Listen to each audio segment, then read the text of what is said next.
Hello students. तो अपन ने last lecture में बेटा माइटोकॉन्ड्रिया, क्लोरोप्लास्ट, राइबोसोम ये कवर कर लिए थे। अब इस यूनिट में लास्ट के छोटे छोटे 3 टॉपिक बचे हैं जिनको आज अपन कवर करते हैं। यूनिट आपकी फिनिश हो जाएगी। जो चैप्टर है आपका सेल, यूनिट ऑफ लाइफ, जीवन, कोशिका जीवन की इकाई, तो ये चैप्टर आपका आज फिनिश कर देंगे अपन। ठीक है, तो नेक्स्ट जो टॉपिक है वो है आपका सेंट्रोसोम।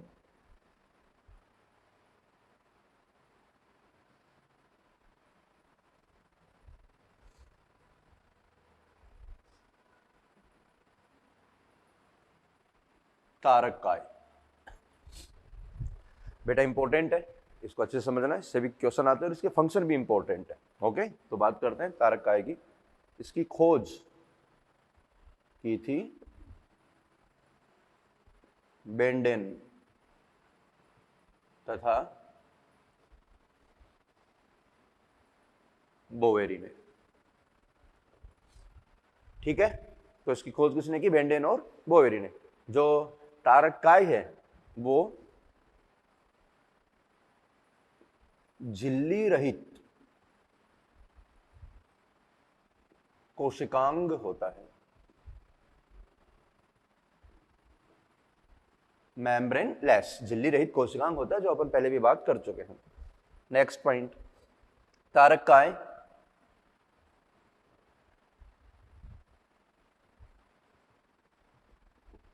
जंतुओं में पाया जाता है।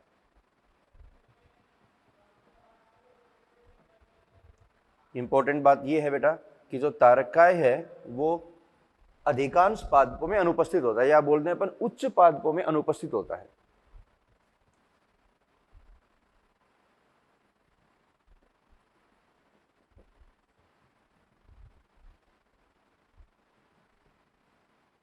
अनुपस्थित, तो अपन बोल सकते हैं तारककाय जो है वो एनिमल सेल का कैरेक्टर होता है, प्लांट्स का कैरेक्टर नहीं होता। अपन ने डिफरेंस में भी मेंशन किया था। ठीक है, अगली बात देखो, इसको इसके पॉइंट जो बेटा समझते जाना क्योंकि इंपॉर्टेंट है। जो तारककाय है क्या है, उसकी स्ट्रक्चर की बात करेंगे अपन। ठीक है, तारककाय को अपन बेटा डिप्लोसोम भी कहते हैं।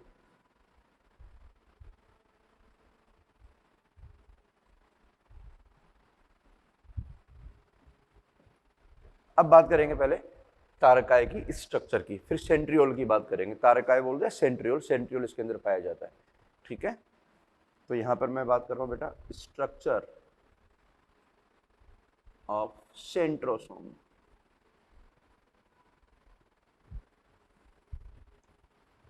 ठीक है, तो यहां देखो स्ट्रक्चर की बात करते हैं, बहुत इजी है। ये जो तारककाय है इसमें 2 बेलनाकार एक दूसरे के लंबवत प्रोटीन से बनी संरचनाएं पाई जाती है। ये देखो बेटा 2 हैं, बेलनाकार है और प्रोटीन से बनी हुई होती है और एक दूसरे के लंबवत होती है 90 डिग्री पे। ठीक है, ये 2 स्ट्रक्चर जो मैंने बनाई है इनको अपन बोलते हैं सेंट्रियोल, और इन सेंट्रियोल के चारों ओर एक द्रव पाया जाता है।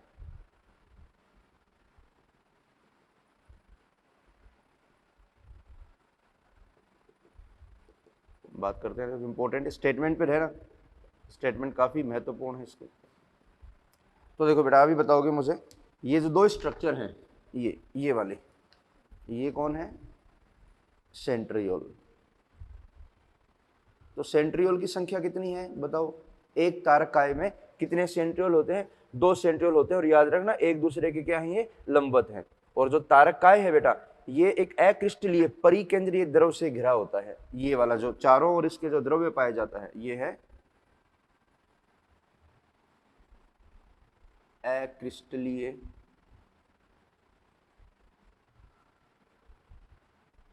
परिकेंद्रीय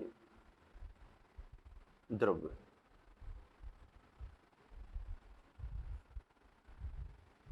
और इसी द्रव्य को अपन बोल देते हैं, जिससे घिरा होता है, इसको अपन बोलते हैं सेंट्रोस्फीयर।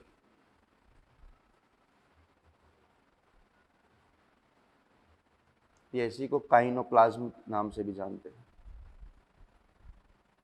ठीक है बेटा, कुछ छोटे छोटे बिंदु थे मैंने आपको बता दिए हैं। इसको अपन काइनोप्लाज्म या फिर क्या बोल देते हैं? सेंट्रो सेंट्रोस्फीयर। ठीक है, इंपॉर्टेंट है, याद रखना, काइनोप्लाज्म अथवा सेंट्रोस्फीयर। तो ये कौन है? ये अक्रिस्टलीय परिकेंद्रित द्रव होता है जो सेंट्रियोल के चारों ओर उपस्थित होता है। तो ये स्ट्रक्चर जो मैंने बनाई है ये है सेंट्रोसोम। तो एक सेंट्रोसोम में कितने? 2 सेंट्रियोल होते हैं जो एक दूसरे के लंबवत होते हैं। यही लिख रहा हूं मैं,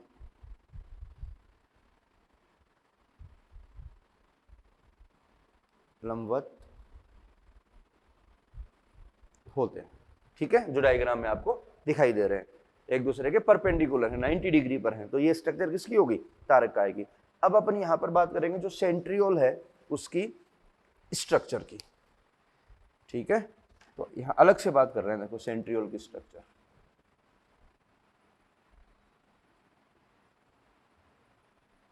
सेंट्रियोल, तो सबसे पहला पॉइंट जो सेंट्रियोल है, देखो सेंट्रियोल 2 सेंट्रियोल है, तो अपन सेंट्रियोल की बात कर लेते हैं। सेंट्रियोल जो है वो बना होता है प्रोटीन का।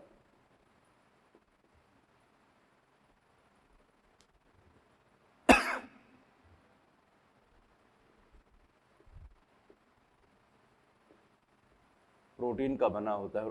इंपॉर्टेंट पॉइंट है कि कौन सी प्रोटीन होती है इसमें। तो सेंट्रियोल जो है मुख्य रूप से ट्यूबुलिन प्रोटीन का बना होता है।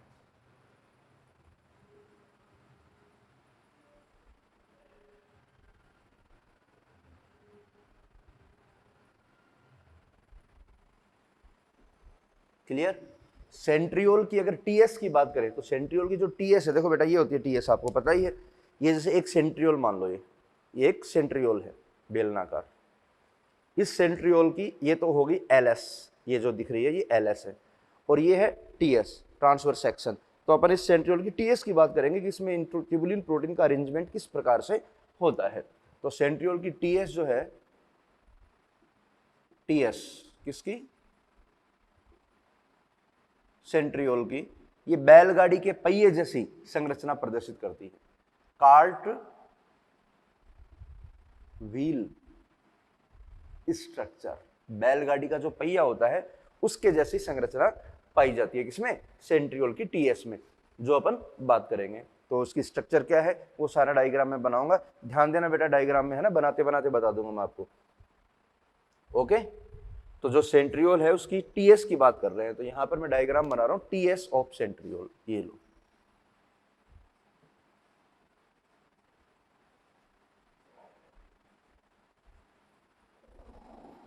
और डायग्राम को समझ जाना, थ्योरी अपने आप हो जाएगी। देखो, तो इसकी टीएस बनाते बनाते मैं सारे पॉइंट जो हैं वो बेटा कवर कर लूंगा।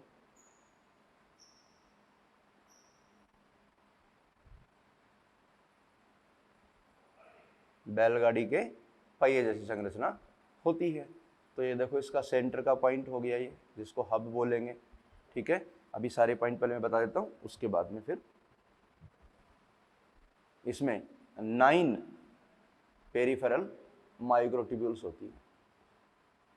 1 2 3 4 5 6 7 8 और 9। ठीक है बेटा, तो ये जो 9 मैंने बताई है, देखो पेरीफेरी पर, परिधि पर कितनी माइक्रोट्यूब्यूल है? 9। समझते जाना, बिल्कुल डायग्राम से ही अपन सारी बातें क्लियर कर लेंगे, रटना नहीं पड़ेगा। तो ये 9 क्या है? पेरिफेरल माइक्रोट्यूब्यूल्स है। और ये जो माइक्रोट्यूब्यूल्स होती है बेटा, ये किसकी बनी है? ट्यूबुलिन प्रोटीन की। बात हुई आगे, ट्यूबुलिन प्रोटीन का बना होता है। तो जो 9 माइक्रोट्यूब्यूल्स होती है, याद रखना ट्रिपलेट में होती हैं इस प्रकार से। इनकी नेचर क्या है बेटा? ट्रिपलेट।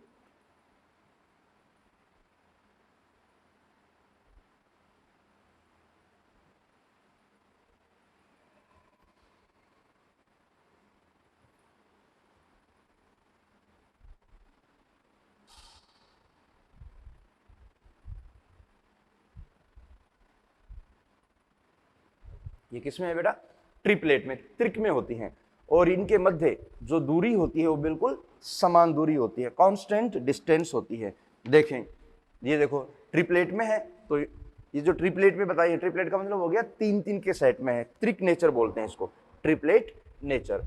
जैसे ये होगी बेटा ए, ये है बी और ये है सी, और ये भी ए बी और सी, और इनके बीच में कनेक्शन पाया जाता है, इसको बोलते हैं सी ए कनेक्शन। देखो यहाँ सी है और ये ए, इस तरह से सब ये आपस में एक दूसरे से कनेक्टेड होती है, तो इसको अपन क्या बोलेंगे, सी ए कनेक्शन।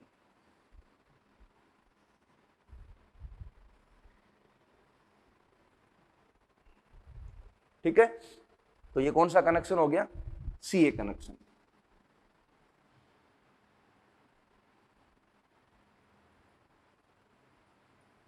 क्लियर। अब देखो जो पेरीफेरी पर नो माइक्रोट्यूब्यूल है उनको भी मैं लेबल कर रहा हूं कितनी माइक्रोट्यूब्यूल पाई जाती है पेरीफेरी पर, 9 माइक्रोट्यूब्यूल होती हैं।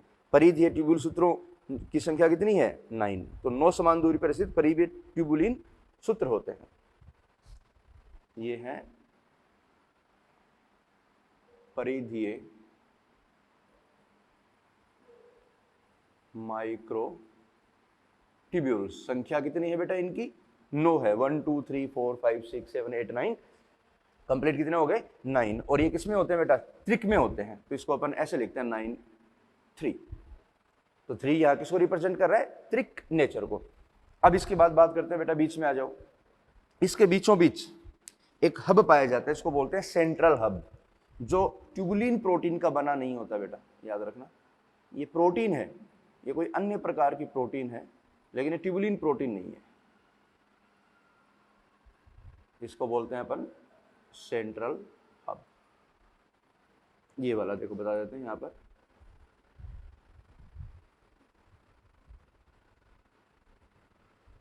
तो ये हब किसका बना है, प्रोटीन का बना है, लेकिन ट्यूबुलिन प्रोटीन नहीं होती। ट्यूबुलिन प्रोटीन चारों तरफ पाई जाती है। अब इसके बाद बात करें बेटा, तो जो आपका सेंट्रल रोड है, सेंट्रल जो हब है, वो परिधीय माइक्रोट्यूब्यूल के साथ कनेक्टेड होती है। किसके द्वारा, अरीय दंडों के द्वारा, रेडियल स्पोक्स। ये है रेडियल स्पोक्स। देखो बेटा ये कितने होंगे, 9 होंगे, सिंपल बात है। 1 2 3 4 5 6 7 8 और 9, ये क्या कहलाते हैं, रेडियल स्पोक्स।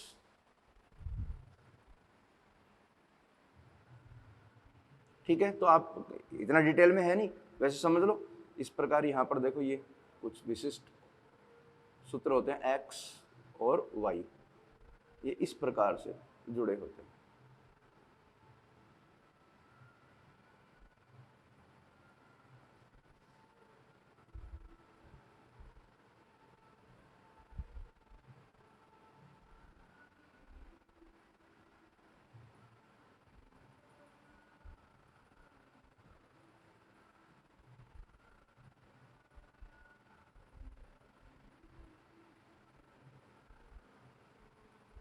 ठीक है, तो ये क्या है, रेडियल स्पोक्स। यहां लेबल कर रहा हूं, देखो ध्यान से देखना बेटा, ये है रेडियल स्पोक्स।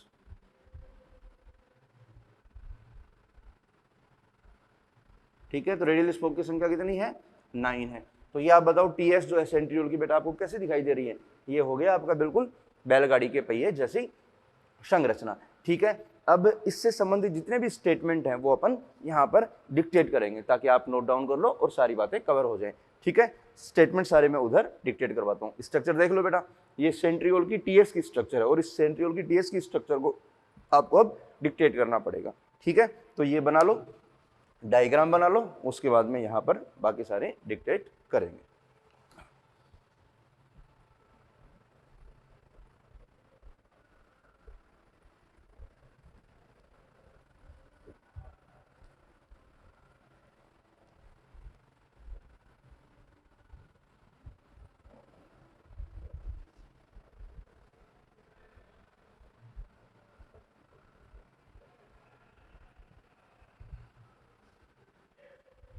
ठीक है बच्चों, तो ये जो आपने स्ट्रक्चर बनाई है उसके कुछ पॉइंट्स हैं जो आपको डिक्टेट करने हैं। पहला पॉइंट देखो, तारक केंद्र संख्या में 9 समान दूरी पर स्थित परिधीय ट्यूबुलिन सूत्रों से बने होते हैं। ये 9 समान दूरी पर स्थित परिधीय ट्यूबुलिन के 9 सूत्र हैं। ठीक है, प्रत्येक सूत्रक त्रिक में होता है, अभी बताया मैंने, त्रिक ट्रिपलेट में होता है। पास के त्रिक आपस में जुड़े होते हैं। ये जो त्रिक हैं ये आपस में क्या है, सीए कनेक्शन द्वारा जुड़े होते हैं। तारक केंद्र का अग्र भीतरी भाग प्रोटीन का बना होता है। ये जो तारक केंद्र है उसका अग्र भीतरी भाग प्रोटीन का बना होता है, इसको अपन हब बोलते हैं, धुरी बोलते हैं। ये जो धुरी होती है ये परिधीय त्रिक से अरीय दंडों द्वारा जुड़ी होती है। तो कितने अरीय दंड है बेटा? 9 अरीय दंड है। क्लियर यहां तक की बात? ओके, अब बात करते हैं बेटा कार्य। जो तारक काय है उसके कार्य क्या है? इंपॉर्टेंट है, कार्य से क्वेश्चन आता है जनरली। तो सबसे पहला पॉइंट समझे बेटा, जो आपका तारक काय है वो जंतु कोशिका में तारक केंद्र या तारक काय की बात है, कोशिका विभाजन में सहायक होता है। पहला फंक्शन क्या हो गया? कोशिका विभाजन में सहायक। बात करेंगे अपन, जो तारक काय है ये तर्कु उपकरण का निर्माण करता है, तर्कु उपकरण का निर्माण करता है। लेकिन याद रहिए अपन एनिमल सेल की बात कर रहे हैं, प्लांट सेल में नहीं होता। तो तर्कु उपकरण का निर्माण कौन करता है? तारक काय। और तर्कु उपकरण कोशिका विभाजन में सहायक होता है। अगला जो विशेष कार्य है, इंपॉर्टेंट है बेटा, जो तारक काय है, जो तारक केंद्र है वो सीलिया तथा फ्लैजेला की बेसल बॉडी का निर्माण करता है। अभी बात करेंगे सीलिया तथा फ्लैजेला की आधारी काय का निर्माण करता है, तो सीलिया फ्लैजेला की जो बेसल बॉडी होती है बेटा, अभी स्ट्रक्चर आने वाली है, उसकी जो बेसल बॉडी हो किसकी बनी होती है? सेंट्रोसोम की। तो देखो बेटा, जो सेंट्रोसोम उसमें अरेंजमेंट जो है माइक्रोट्यूब्यूल का, आप कैसे मेंशन करोगे? 9+0। समझना बेटा, 9 पेरिफेरल माइक्रोट्यूब्यूल्स हैं, 9 है पेरिफेरल है, +0। 0 क्यों लिखा है यहां पर? क्योंकि मध्य में, सेंटर में माइक्रोट्यूब्यूल नहीं है बेटा, याद रखना। ये हब है, ये प्रोटीन है, लेकिन ये माइक्रोट्यूब्यूल नहीं है। तो यहां पर क्या मेंशन करेंगे? 0। और ये परिधि कितनी होगी? 9। और 9 किसमें होती है? त्रिक होती है। तो आप ये फॉर्मूला याद रखना कि सेंट्रोसोम या सेंट्रियोल में माइक्रोट्यूब्यूल का अरेंजमेंट कैसा होता है। तो आंसर क्या आ जाता है? 9+0। ठीक है, या 3 लगा रखा है तो बिल्कुल सही है, त्रिक में हो गया। 3 किसको रिप्रेजेंट कर रहा है? उसकी त्रिक प्रकृति को। ठीक है, तो ये बात होगी किसकी? आपकी तारक काय, सेंट्रोसोम की। एक पॉइंट और बेटा अलग से मेंशन कर रहा हूं, जैसे जंतु कोशिका है उसमें तारक काय का जो डुप्लीकेशन होता है, तारक काय का प्रतिकृतिकरण,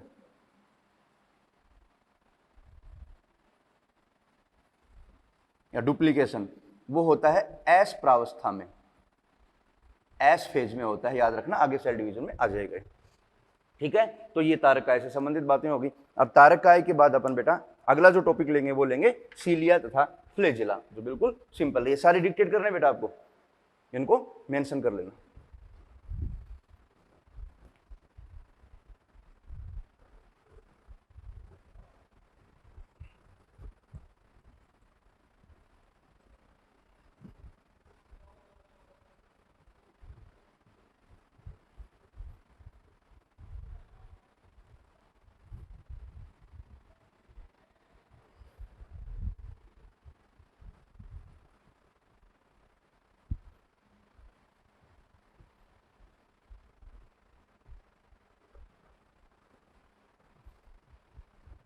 तो अगला टॉपिक रहेगा अपना सीलिया फ्लैजेला, छोटा सा टॉपिक है, इसको अभी कवर कर देते हैं।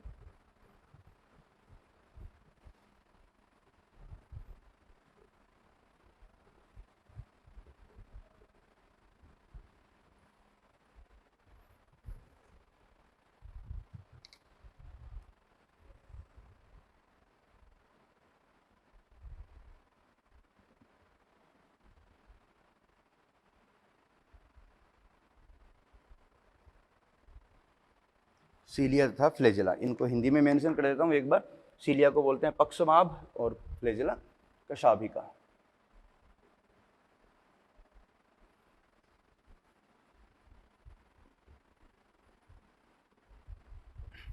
ठीक है, तो इसके पॉइंट्स जो हैं अब समझते हैं धीरे धीरे बेटा, इंपॉर्टेंट है काफी, इससे भी क्वेश्चन आने के चांस होते हैं। ठीक है, तो जो ये सीलिया फ्लैजेला होती है बेटा, ये रोम सदृश से झिल्ली पर मिलने वाली अपवृद्धि होती है।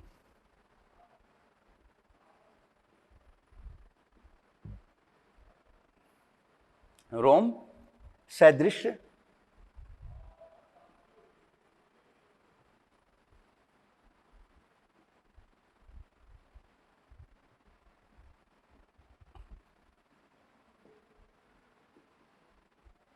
मिलने वाली अपवृद्धि होती है। पॉइंट का मतलब समझे बेटा, ये जैसे यूकैरियोटिक सेल है, अपन यहाँ पर सीलिया फ्लैजेला किसकी बात करें बेटा, यूकैरियोटिक सेल की। तो देखो यहाँ पर किस प्रकार से सीलिया फ्लैजेला बनती है, जैसे मैं डायग्राम से बता रहा हूँ ताकि कंफ्यूजन ना हो जाए। ये देखो बेटा रेड कलर से ये फ्लैजेला निकल के बाहर आ रही है, ठीक है, जो प्रोटीन की बनी होती है, ट्यूबुलिन प्रोटीन की अभी बात करते हैं। इसके चारों ओर इस प्लाज्मा झिल्ली का आवरण होता है।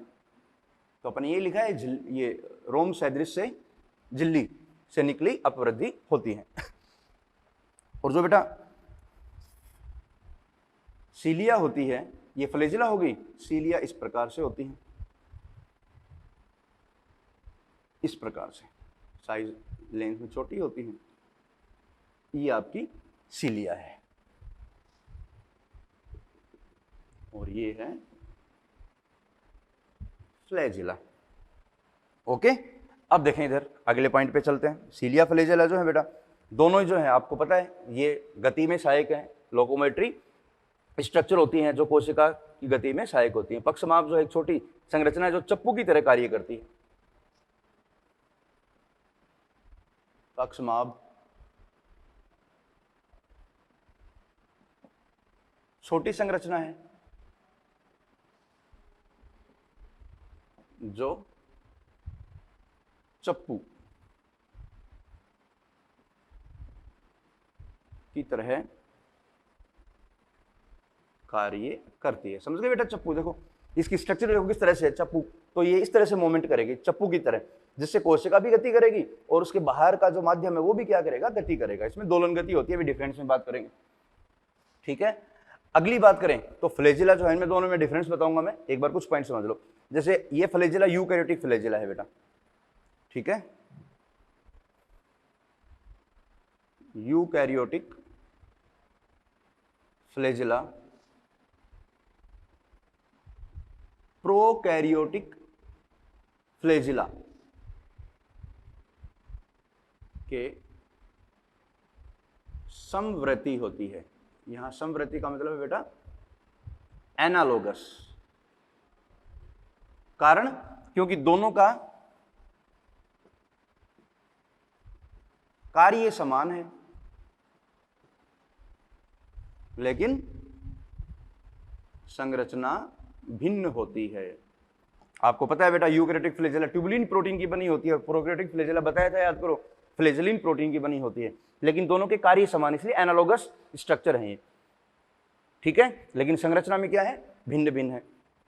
अब थोड़ा बात करते हैं बेटा जो सीलिया और फ्लैजेला है उसमें आपस में डिफरेंस क्या है। एक बार डिफरेंस पे चलते हैं फिर इनकी स्ट्रक्चर पे चलेंगे। बिल्कुल सिंपल स्ट्रक्चर है, देखें एक तरफ तो ले रहा हूं मैं सीलिया और इधर ले लेते हैं फ्लैजेला। समझना बेटा बहुत इंपॉर्टेंट है। पहला पॉइंट, सीलिया जो है वो संख्या में अत्यधिक होती हैं लेकिन फ्लैजेला की संख्या सीलिया की तुलना में काफी कम होती है। अगला डिफरेंस, सीलिया जो है उनकी लंबाई कम होती है, एग्जाम्पल 5 से 10 माइक्रोमीटर, और फ्लैजेला की लंबाई अधिक होती है जैसे 100 से 150 माइक्रोमीटर, ठीक है, ये डिफरेंस है। और डिफरेंस की बात करते हैं, जो सीलिया हैं वो बेटा दोलन गति दर्शाते हैं, दोलन गति, और ये लहरदार गति दर्शाते हैं।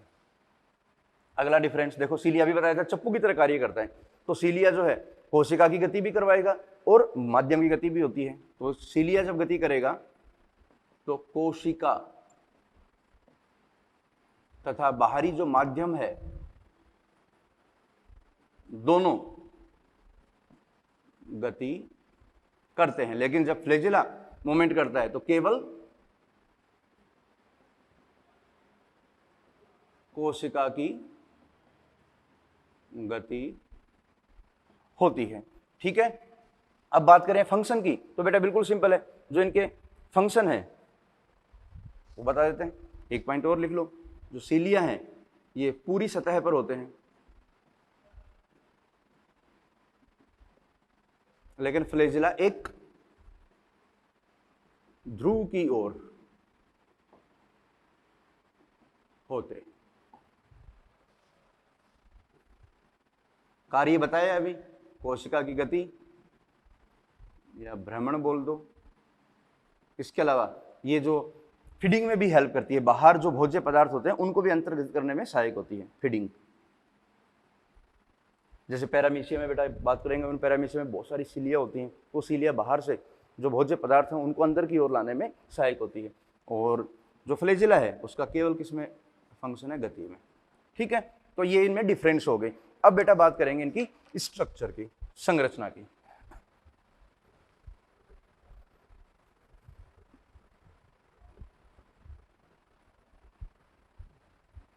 तो सीलिया और फ्लैजिला बेटा स्ट्रक्चर की बात करें तो बेसिकली स्ट्रक्चर में समान ही होती है, बस थोड़ा सा डिफरेंस जो था मैंने आपको बता दिया।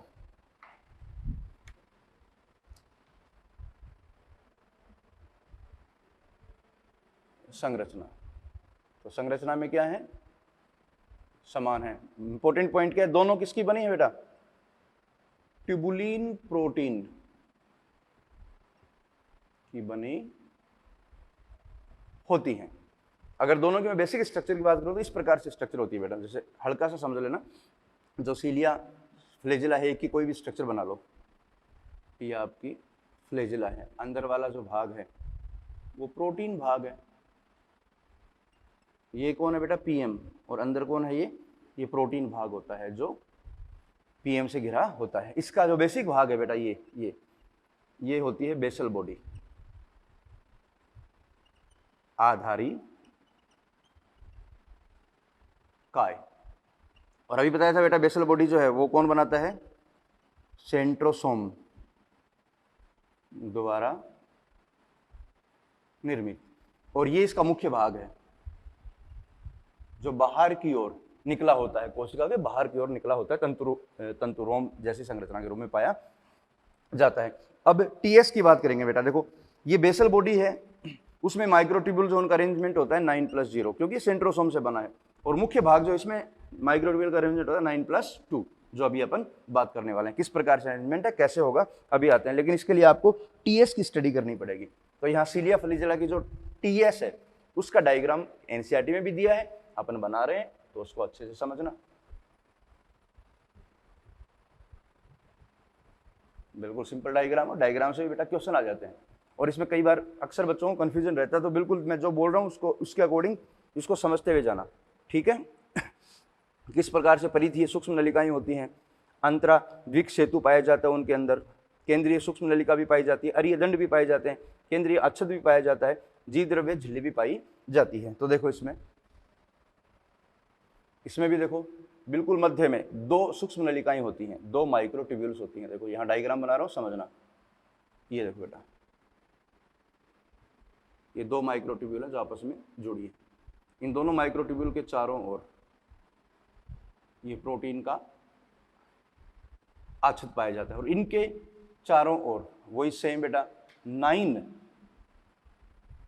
परिधीय सूक्ष्म नलिकाएं पाई जाती हैं। कितनी है, 9 है। जैसे मैं बता रहा हूं बेटा, 1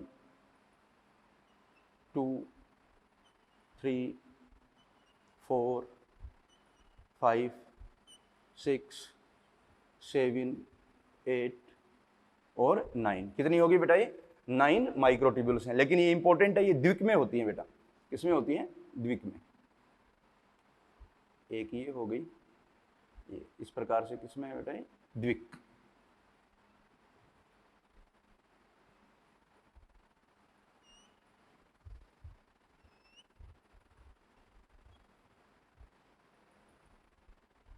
ये द्विक में पाई जाती है। ठीक है, और ये आपस में क्या है, एक दूसरे से कनेक्टेड है। देखो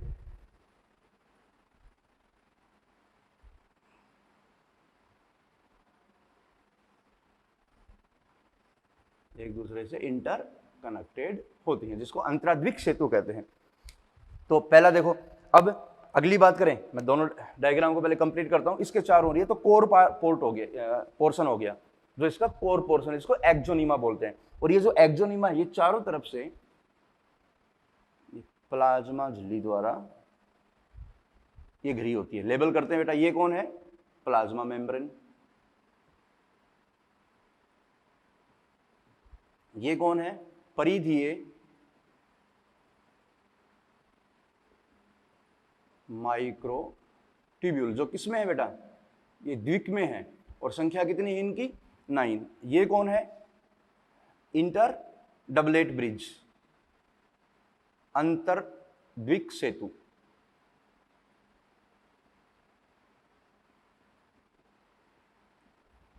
ये इसका आच्छद है, प्रोटीन आच्छद। और ये बीच में, ये देखो बेटा यहां पर, ये भी क्या है? माइक्रोट्यूब्यूल्स हैं, लेकिन ये सेंट्रल है, बीच में है। सेंट्रल माइक्रोट्यूब्यूल जो कितनी होती हैं? 2 हैं। संख्या में कितनी है? 2 हैं। ठीक है। और ये आपस में ये 9 अरीय दंडों द्वारा इन पेरिफेरल ट्यूब्यूल से जुड़ी होती है। 1 2 3 4 5 6 7 8 9। ये क्या है? ये अरीय दंड है। 9 अरीय दंड। ठीक है। तो ये इसकी स्ट्रक्चर होगी। यहां पर कुछ और स्ट्रक्चर होती है बेटा, समझा देता हूं। ये जो माइक्रोट्यूब्यूल है, यहां पर ये मोटर पाई जाती है इस प्रकार से। देखो डायग्राम भी दिया है, रफ डायग्राम बना रहा हूं। ये सब में होती है। ये मोटर प्रोटीन होती है जो इसकी मूवमेंट में सहायक होती है। ठीक है।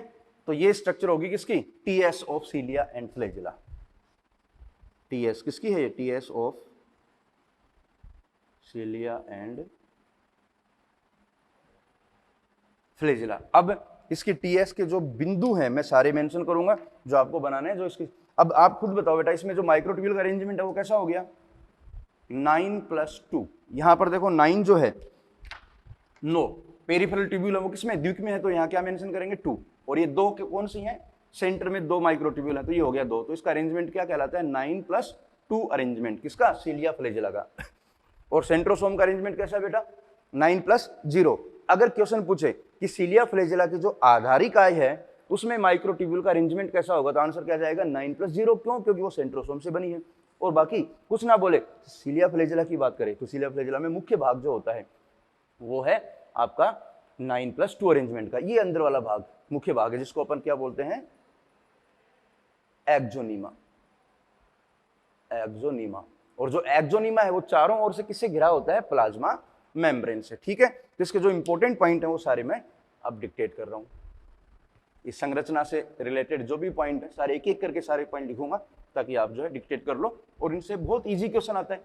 स्ट्रक्चर समझनी है आपको बेटा, कंफ्यूज नहीं होना स्ट्रक्चर से। जो क्वेश्चन आ रहे हैं मैंने आपको बता दिए कि किस प्रकार से वो क्वेश्चन डिजाइन करेगा। जैसे इलेक्ट्रॉन सूक्ष्मदर्शी से अध्ययन करते हैं तब पता चला कि पक्षमाभ व कशाभिका जीव द्रव्य झिल्ली से ढके होते हैं। देखो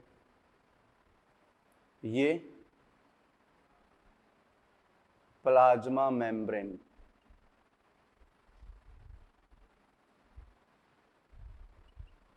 से घिरे होते हैं। ठीक है बेटा।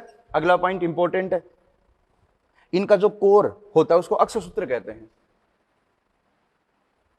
इनके कोर को अक्षसूत्र, एक्सोनीमा कहते हैं। बेटा समझना, ये जो कोर है अंदर वाला, प्लाज्मा मेम्ब्रेन के अंदर जो भाग मैंने बनाया वो होता है अक्षसूत्र। तो कोर क्या कहलाता है? अक्षसूत्र। अगला पॉइंट हो गया। अब नेक्स्ट पॉइंट क्या होगा? ये जो सूक्ष्म नलिकाएं हैं, ये अक्षसूत्र किसका बना होता है? सूक्ष्म नलिकाओं का, जो इसके लंबे अक्ष के समानांतर स्थित होती हैं।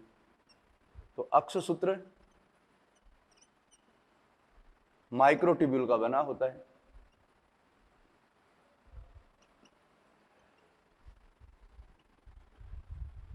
जो इसके लंबे अक्ष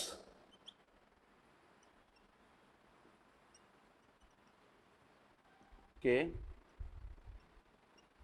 समानांतर होती हैं। समझना बेटा, लंबा अक्ष ये जैसे फ्लैजिला है, आप टीएस देख रहे हो, यहाँ से इसका अरेंजमेंट आपको बताई दिया कैसा अरेंजमेंट है। अब ये हो गया इसका लंबा अक्ष, तो ये जो अक्ष सूत्र है वो लंबे अक्ष के समानांतर इस प्रकार से व्यवस्थित होते हैं पीछे की ओर, क्योंकि आपने टीएस देखी है, और ये लंबा अक्ष हो गया पीछे की ओर, इस तरह से ये व्यवस्थित होती हैं।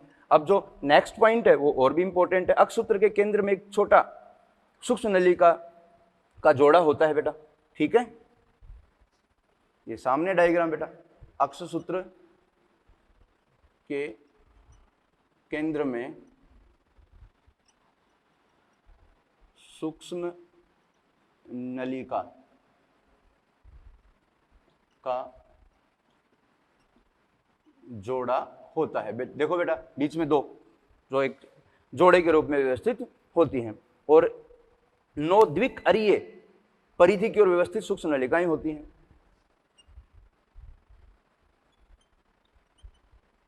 परिधि पर 9 द्विअरीय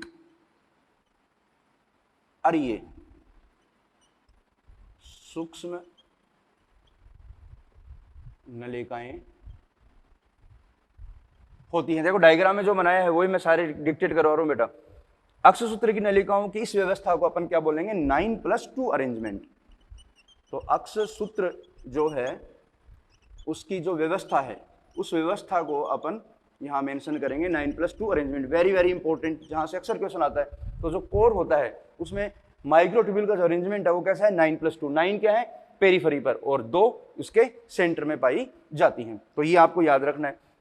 अगला पॉइंट जो है, केंद्रीय नलिका जो है सेतु द्वारा जुड़े होते हैं। केंद्रीय जो नलिकाएं हैं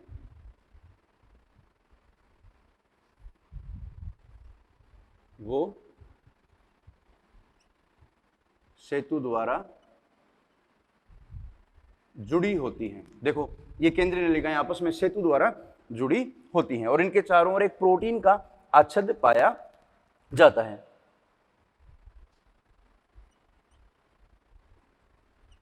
चारों ओर प्रोटीन आवरण होता है, ठीक है। ये पॉइंट हो गए। परिधि पे जो द्विक के प्रत्येक नलिका के अरेदंड द्वारा जोड़ते हैं, तो अपन बोल सकते हैं परिधीय द्विक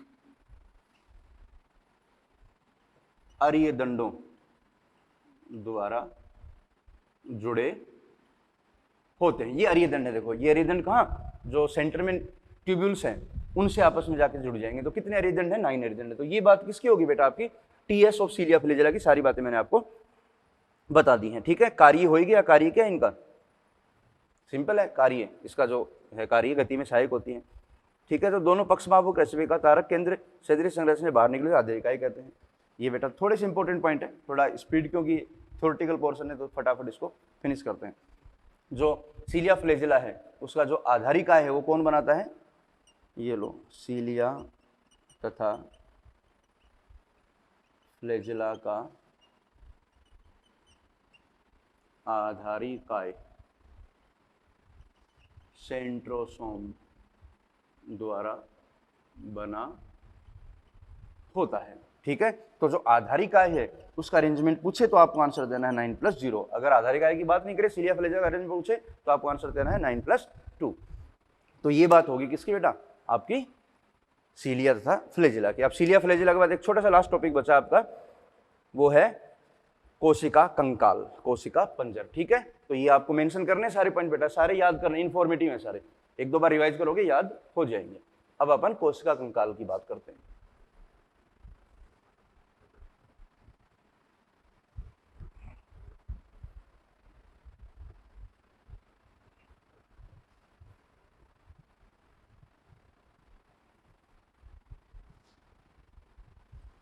साइटोस्केलेटन, इससे भी कभी कभार क्वेश्चन आने के चांस रहते हैं, इसलिए साइटोस्केलेटन को थोड़ा सा अपन समराइज कर ही देते हैं।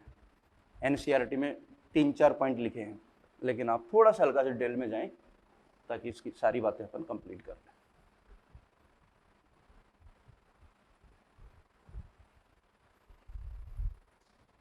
तो अगला आपका टॉपिक है साइटोस्केलेटन।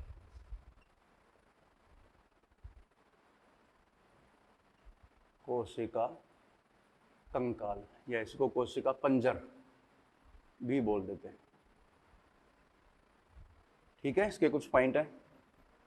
ये है यूकैरियोटिक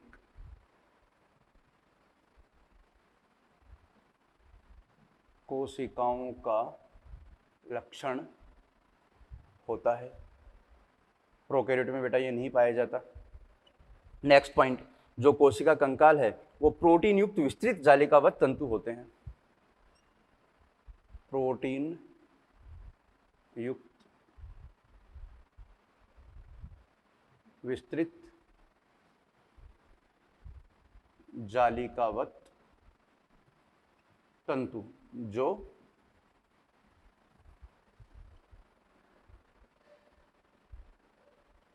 कोशिका द्रव्य में फैले होते हैं। वो कोशिका कंकाल किसका बना है बेटा? पॉइंट हो गया, क्वेश्चन बन गया, प्रोटीन से बना होता है। ठीक है, कोशिका कंकाल या कोशिका पंजर इसको अपन नाम देते हैं। कोशिका में मिलने वाला कोशिका पंजर जो है वो विभिन्न कार्य करता है। इसके विभिन्न कार्य हैं, जैसे इसके सारे कार्य एक बार में समराइज कर रहा हूं, फिर अलग अलग इनके टाइप पे चलेंगे। जैसे सूक्ष्म नलिकाएं जो होती हैं, या अपन बोलते हैं मिलाकर इनके जो कार्य हैं, जैसे यांत्रिक सहायता प्रदान करते हैं, यांत्रिक सहायता। दूसरा, ये गति में भी सहायक होते हैं बेटा।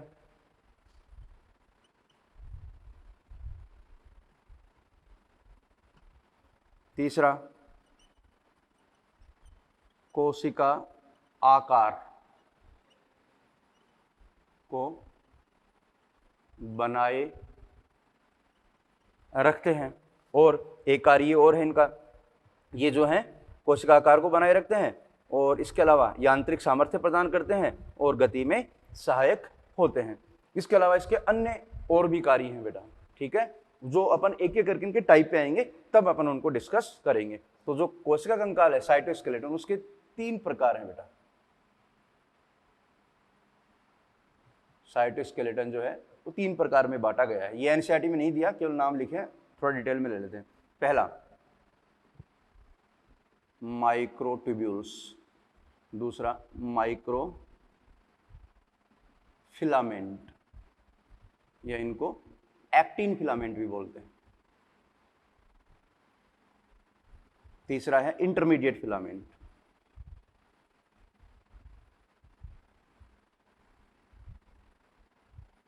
हिंदी बोल देते हैं बेटा, इनको बोलते हैं सूक्ष्म नलिकाएं। अभी बात कर रहे थे ना अपन, सूक्ष्म नलिकाएं, इनको बोलते हैं हिंदी में सूक्ष्म तंतु। हिंदी भी साथ में मेंशन कर लेना बेटा। और ये है मध्यावर्ती तंतु।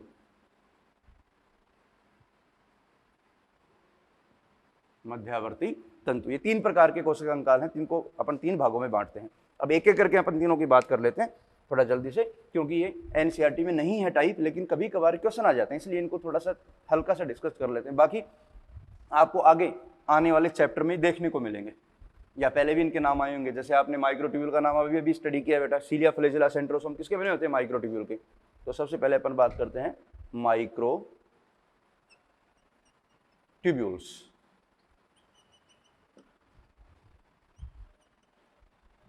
सूक्ष्म नलिकाएं। तो सबसे पहला पॉइंट इसका सबसे इंपॉर्टेंट, ये ट्यूबुलिन प्रोटीन की बनी होती है।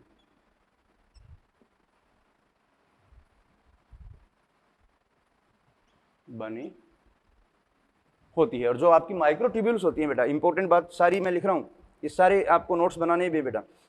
जो सूक्ष्म नलिकाएं होती हैं अत्यंत सूक्ष्म, और ये अशाखित नलिकाएं होती हैं। अशाखित नलिकाएं, देखो नलिका बोला है ना अपने, नलिका, तो इसके अंदर स्पेस होता है, अभी मैं डायग्राम से आपको समझाऊंगा। ठीक है, और ये किस प्रकार से बनती है, कैसी होती है, समझना। अब ये ट्यूबुलिन प्रोटीन की बनी होती है। ट्यूबुलिन प्रोटीन जैसे मैं बता रहा हूं यहां पर, ट्यूबुलिन प्रोटीन ये 2 टाइप की है, अल्फा ट्यूबुलिन और बीटा। समझाने के लिए बता रहा हूं बेटा, टेंशन मत लेना, अल्फा और बीटा। तो इन ट्यूबुलिन प्रोटीन के बेटा डाइमर बनते हैं, देखो इस प्रकार से। तो सबसे पहले जो अल्फा, ये अल्फा है और ये बीटा ट्यूबुलिन है, ये आपस में क्या करते हैं बेटा, डाइमर बनाती हैं। अल्फा और बीटा, एक तरफ नेगेटिव चार्ज होता है, एक तरफ पॉजिटिव चार्ज होता है, तो अल्फा बीटा के क्या बन जाते हैं बेटा, डाइमर बनते हैं। फिर ये डाइमर आपस में मिलकर एक तंतु बनाते हैं, अल्फा बीटा, अल्फा बीटा, इस प्रकार से एक तंतु का निर्माण होता है जिसको अपन बोलते हैं प्रोटोफिलामेंट।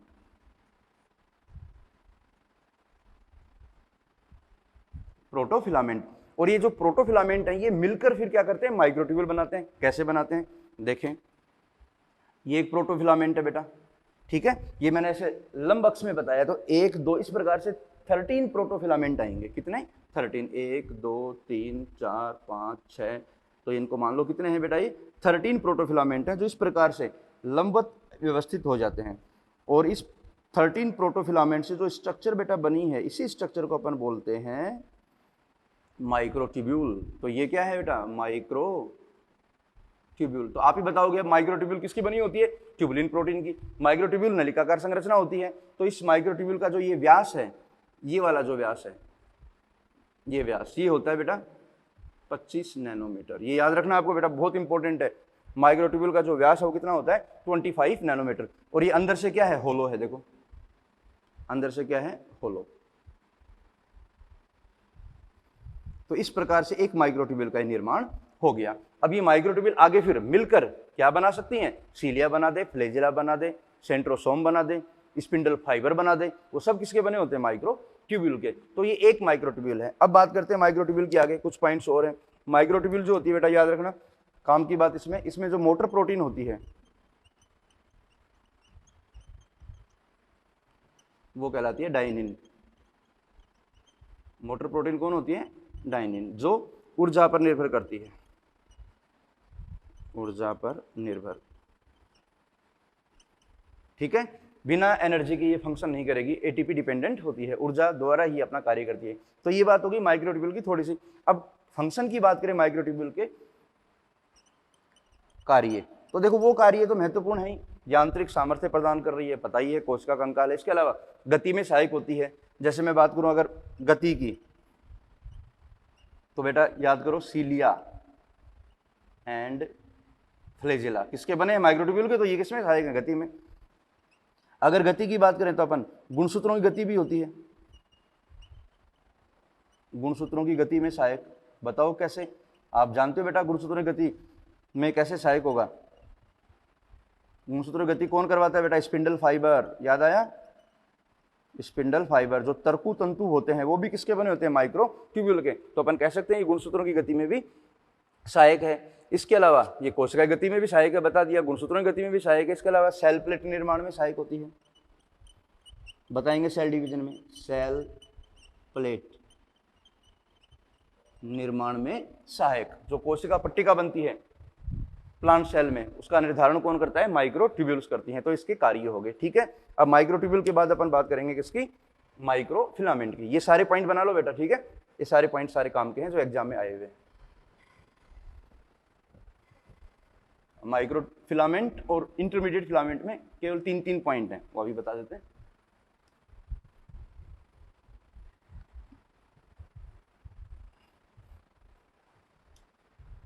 दूसरा जो प्रकार है वो आपका माइक्रो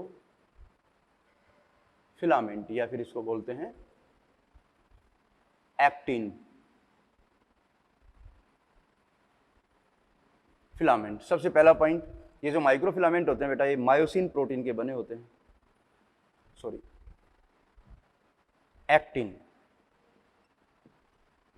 प्रोटीन के बने होते हैं। और मायोसिन मोटर प्रोटीन कहलाती है। इनमें जो मोटर प्रोटीन होती है वो कौन होती है बेटा, मायोसिन। और याद रखना ये कॉन्ट्रैक्टाइल नेचर के होते हैं, संकोचनशील, कॉन्ट्रैक्टाइल प्रवृत्ति के होते हैं। अगला पॉइंट, इनका जो व्यास है वो बहुत इंपॉर्टेंट है, व्यास। तो इनका व्यास जो होता है वो होता है लगभग 6 से लेके 8 नैनोमीटर। याद रखना है बेटा, 6 से लेके 8, सबसे कम व्यास इनका पाया जाता है 6 से लेके 8 नैनोमीटर का, ठीक है। और ये ठोस संरचनाएं होती हैं, ठोस संरचनाएं होती हैं। अब थोड़ी इंपॉर्टेंट बात ये आ गई, आपको पता है ये पेशी कोशिकाओं में पाई जाती हैं जहाँ पर ये मसल कॉन्ट्रैक्शन में हेल्प करती हैं। तो इसके जो फंक्शंस हैं वो सारे मैं आपको बता रहा हूँ, ठीक है। कार्य पहला पता ही है, यांत्रिक सामर्थ्य। दूसरा, ये सारे कार्य देखो आगे कहीं ना कहीं आप पढ़ोगे, आएंगे ये, ठीक है। ये सूडोपोडिया निर्माण में सहायक होती है, सूडोपोडिया।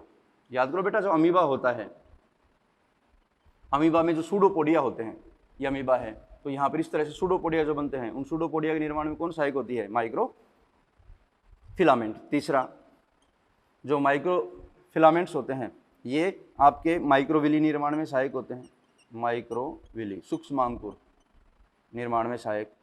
अगला, जो माइक्रो फिलामेंट होते हैं, जब अपन पढ़ेंगे बेटा साइटोकाइनेसिस, तो वहाँ पर एनिमल सेल में साइटोकाइनेसिस खांच विधि द्वारा होता है, विदलन होता है। तो खांच विधि में जो फरो बनता है, जो खांच बनती है, उसमें कौन सहायक होता है? Micro filament. खांच निर्माण में सहायक कौन होंगे? माइक्रो फिलामेंट्स, ठीक है। एंडोसाइटोसिस में सहायक होते हैं,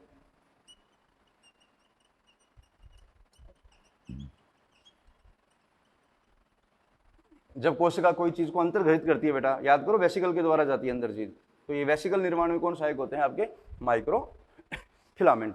और वैसे भी आपको पता है ये मसल कॉन्ट्रैक्शन वगैरह में भी हेल्प करते हैं। तो ये बात होगी किसकी? माइक्रो फिलामेंट की, ठीक है। ये कोई खास नहीं है, ये आउट ऑफ एनसीईआरटी, लेकिन मैं बता रहा हूँ क्योंकि ये सारी चीजें आप आगे या पीछे कहीं ना कहीं पढ़ोगे, ठीक है। अब इसके बाद बात करते हैं इंटरमीडिएट फिलामेंट की। इसमें केवल 3 पॉइंट है इंटरमीडिएट फिलामेंट में, उनको भी समझ लो।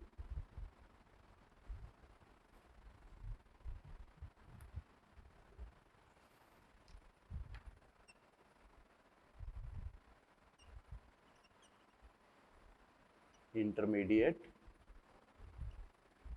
फिलामेंट सबसे इंपॉर्टेंट, ये ग्लोबुलर प्रोटीन के बने होते हैं, प्रोटीन के बने होते हैं। इनमें मोटर प्रोटीन नहीं पाई जाती, मोटर प्रोटीन एब्सेंट। बस इतना याद रखना आपको। व्यास इनका, व्यास जो होता है वो होता है 10 नैनोमीटर, ठीक है बेटा। जो मैं बता रहा हूँ वो याद रखना है, 10 नैनोमीटर, जो एग्जाम में आया हुआ है, ठीक है। तो जो इंटरमीडिएट फिलामेंट होती है उनके कुछ फंक्शंस हैं, 1-2 फंक्शन बता देते हैं। जैसे ये आपने क्रिएटिन नाम सुना होगा, उसमें भी इंटरमीडिएट फिलामेंट होते हैं। ये कोशिकांगों को यथावत बनाए रखते हैं, आकृति को निर्धारित करते हैं। तो सबसे इंपॉर्टेंट जो कार्य है, ये कोशिकांगों को बनाए रखते हैं, उनको ये सपोर्ट प्रोवाइड करवाते हैं। इसके अलावा इंटरमीडिएट फिलामेंट जो होते हैं आपके, कुछ प्रोटीन जो हैं, विभिन्न प्रकार की प्रोटीन से निर्मित होते हैं। इनमें जैसे क्रिएटिन है, डेस्मिन, विमेंटिन, नाम सुने हैं सारे बेटा आपने, क्रिएटिन, डेस्मिन, विमेंटिन, ये इंटरमीडिएट फिलामेंट का निर्माण करती है, इंटरमीडिएट फिलामेंट में पाई जाती है, जो कोशिका के अंदर पाए जाते हैं, जो यांत्रिक सामर्थ्य में सहायक होते हैं, कोशिकांगों को अपनी यथास्थिति पर बनाए रखते हैं और ये कोशिका के आकार को भी बनाए रखते हैं। तो ये बात होगी आपकी किसकी? साइटोस्केलेटन की। तो बेटा ये सेल बायोलॉजी फर्स्ट में जो पहला चैप्टर था उसको अपन ने कंप्लीट कर दिया। केंद्रक को अपन अगली यूनिट में कंसिडर करेंगे, ठीक है। जो अगली यूनिट होगी उसको अपन केंद्रक में जो है स्टडी कर लेंगे। बात समझ में आ गई? क्लियर? तो पूरा आप एनसीईआरटी से रिवाइज करना, थोड़ा डिटेल में लिया है, वो एक्स्ट्रा बातें आप नोट कर लेना, कभी कभार एग्जाम में पूछ लेते हैं, कभी कभार आती हैं, 2-4-5 साल में एक बार ये डाल देते हैं बाहर के क्वेश्चन, तो उसके लिए भी अपन प्रिपेयर रहें, ठीक है। तो ये चैप्टर आपका कंप्लीट होता है। अब इसके बाद में जो आपके मॉड्यूल हैं उनके जो क्वेश्चन हैं उनको भी मैं सोल्व करवा दूंगा, एक लेक्चर में उनको पूरे मॉड्यूल को अपन सोल्व करेंगे ताकि एक बार आपका रिवीजन हो जाए, ठीक है। Okay, all the best.